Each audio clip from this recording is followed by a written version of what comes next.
Welcome to the second stop of the 2022 Pro Wakeboard Tour. I'm Alexa Score, joined by the one and only Parks Bonifay. We're here to bring you all the wakeboard action as well as some rider interviews for this second digital stop. And now the format of this second stop is quite a bit different than the first. Yeah, it's a lot different. Guys get 9 tricks to bank for the mini session, and that's their entry to the event. Out of the 9 tricks, 1 has to be a double up, which I like, 1 has to be less than 5. It's very similar to the Real Wake X Games digital format. You typically have a lot better riding in a video format like this. The best tricks have always been done on video first, and I think that's what you're going to see here in the event today. We're going to start it off with the 3-time PWT overall champion, Nic Rapa. Yeah, this guy is crazy focused. He's so competitive and serious on and off the water. And you can see in his riding, he has precision and power that not a lot of guys have. He has a big bag of tricks, and he grabs and he does a lot of his tricks to the flats. And this day and age, the wakes are so big, you don't see that typically. So that's going to weigh heavy, I think, with the judges. That's right. Let's see how he did. Let's check out his run.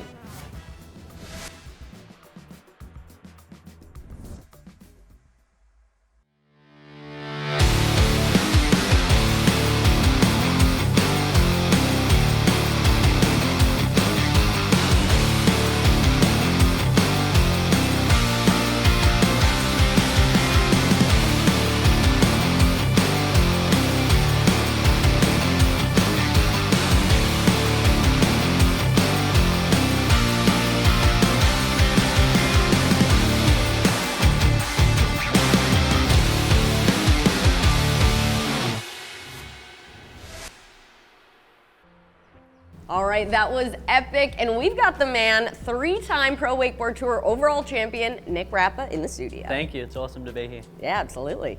You are such an uber competitor. How hard was it to whittle this down to 9 tricks? It was pretty crazy. When we're going back through footage and then, you know, still knowing that we have a time frame to be able to film new stuff as well, it's pretty cool to have options. So it was definitely a case of, you know, going back through the hard drives and reaching out to our filmers, our people who we're out training and working on this stuff with. But pretty cool to go through everything and really try and pick the best of, you know, we might get 4 or 5 of one trick and they're all kind of different. You know, the takeoff might be a little bit weird on this one, landing's great. So it was pretty cool, pretty tough at the exact same time. But we expect you to be that critical of your riding. You're one fierce competitor, and like, was this any different than, like, I know typically you thrive with live crowds. You love to be last off the dock, watch the guys go out there and know what you have to do. You have a lot of strategy, and you're really smart about picking your tricks. Was this different, not knowing what the other guys are going to do it, and it being a video format in general? It was definitely difficult, but at the exact same time, I kind of had a very good idea of what they were going to do. It's again, the computer and, you know, the internet is at our fingertips, and it wasn't very hard to jump on and just kind of look at, you know, what some of the boys have done in video parts, since we were able to submit tricks that we could have filmed 10 years ago, for example. So it was really cool to be able to just go online, look at, okay, you know, so-and-so's done this, and, you know, this is what I got to kind of compete with.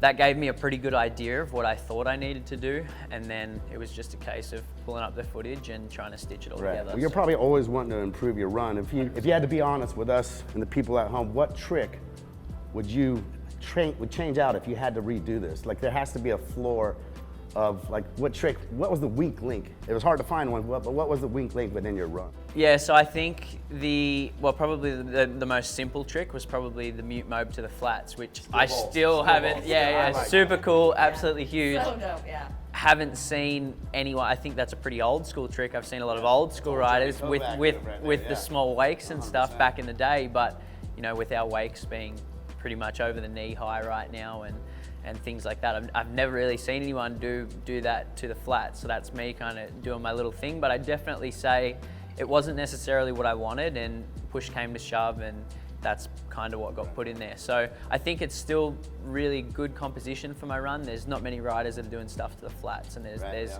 you know, it's still kind of a little different. So it's probably trick-wise, the easiest trick, as funny as that sounds, that was in the run, but I'd say probably that was it. Well, it's undeniable this run was insane. All 9 tricks were bolts. That's right, and stay tuned because we have the final 2 riders here at the second stop of the Pro Wakeboard Tour.